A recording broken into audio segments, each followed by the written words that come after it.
ओकरा भइल बावे पगली के भेष।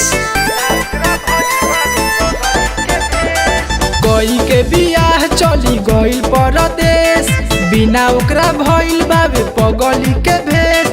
तनी ना समास रहता है जवानी उपवास रहता, कबो भातारा न पास रहता है जवानी उपवास रहता।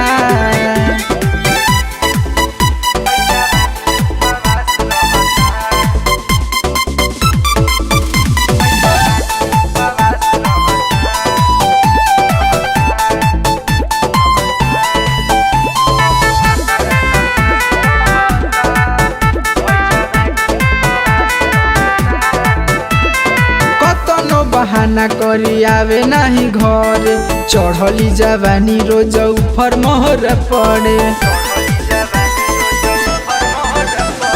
कतनो बहाना करी आवे नहीं घर, चढ़ली जवानी रोज ऊपर मोरा पड़े।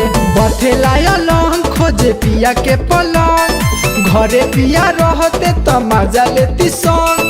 देवरे आस पास रहता है जवानी उपवास रहता, कबो भातारा न पास रहता है जवानी उपवास रहता।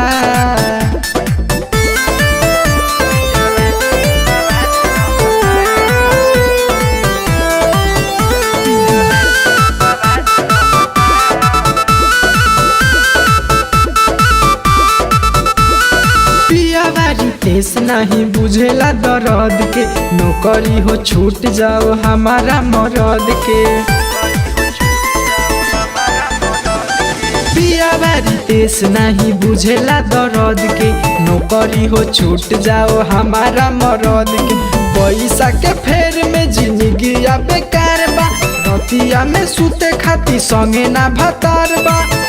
कौना सबक के उ खास रहता है जवानी उपवास रहता, कबो भातारा न पास रहता है जवानी उपवास रहता।